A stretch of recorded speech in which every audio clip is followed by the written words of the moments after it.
There is the key of the kingdom. एक राज्य की चाबी है, यानी कहानी एक राज्य की चाबी से शुरू होती है। In that kingdom there is a city. इस राज्य के अंदर एक शहर है। राज्य बड़ा होता है और उसके अंदर यह शहर मौजूद है। फॉर एग्जाम्पल, महाराष्ट्र पूरा एक बड़ा राज्य है और उसके अंदर बहुत सारे शहर सिटी है। In that city there is a town. उस शहर के अंदर एक छोटा शहर। किसी बड़े शहर के अंदर छोटे छोटे शहर होते हैं। फॉर एग्जाम्पल, ठाणे एक सिटी है और उसमें कल्याण एक टाउन है। In that town there is a street. उस टाउन के अंदर एक गली है।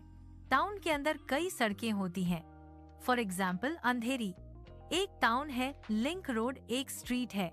In that street there is a lane. इसका मतलब है उस सड़क को लग के एक और छोटी गली है, यानी बड़ी सड़क के अंदर एक छोटी गली जाती है। In that lane there is a yard. इसका मतलब है उस छोटी गली में एक आंगन है, यानी गली के भीतर एक खुली जगह है जहाँ बच्चे खेल सकते हैं या लोग बैठ सकते हैं। In that yard there is a house.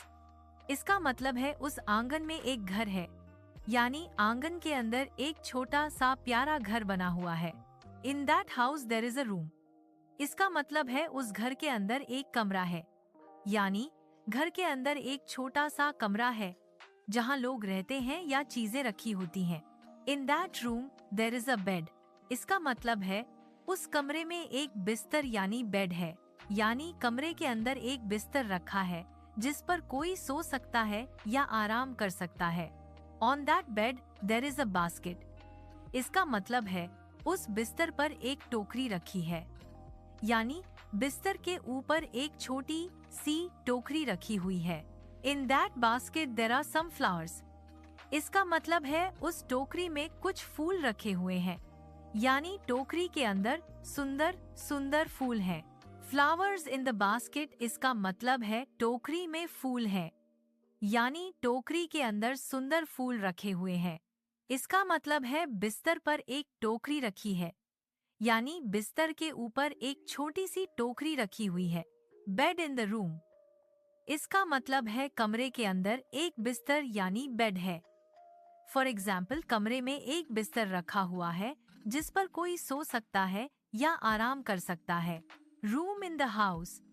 इसका मतलब है घर के अंदर एक कमरा है, यानी घर के अंदर एक छोटा सा कमरा बना हुआ है जहाँ लोग रहते हैं, सोते हैं या चीजें रखते हैं। House in the yard. इसका मतलब है आंगन में एक घर है, यानी खुले आंगन के अंदर एक छोटा सा घर बना हुआ है। Yard in the lane. इसका मतलब है गली के अंदर एक आंगन है, यानी छोटी गली में एक खुली जगह है जहाँ लोग बैठ सकते हैं या बच्चे खेल सकते हैं। लेन इन द स्ट्रीट। इसका मतलब है सड़क के अंदर एक गली होती है, यानी एक बड़ी सड़क से एक छोटी पतली गली निकलती है। बड़ी सड़क पर बहुत गाड़ियां और लोग चलते हैं और उसी सड़क के किनारे एक गली निकालती है।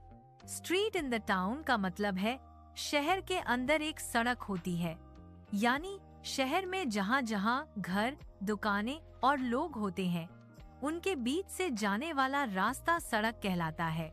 टाउन इन द सिटी का मतलब है एक बड़े शहर के अंदर एक छोटा सा कस्बा या छोटा शहर है, यानी शहर बहुत बड़ा होता है लेकिन उसके अंदर कुछ छोटे छोटे शहर होते हैं जहाँ कम भीड़ होती है। सिटी इन द किंगडम का मतलब है एक बड़े से राज्य के अंदर एक सुंदर शहर है। महाराष्ट्र पूरा एक बड़ा राज्य है और उसके अंदर बहुत सारे शहर आते हैं, जैसे मुंबई, पुणे और Nashik. And this is the key of the kingdom. और यह राज्य की चाबी है, यानी यह खास चाबी पूरे बड़े राज्य को खोलने या उसमें प्रवेश करने के लिए इस्तेमाल होती है। फॉर एग्जाम्पल, महाराष्ट्र एक बड़ा राज्य है। अब सोचो कि इस पूरे राज्य में प्रवेश करने या इसकी सबसे खास जगह देखने के लिए एक विशेष चाबी है। कविता का मुख्य विचार। हर बड़ी जगह के अंदर एक छोटी जगह होती है। सब चीजें एक दूसरे से जुड़ी होती हैं। इसी तरह बच्चे क्रम और आकार समझ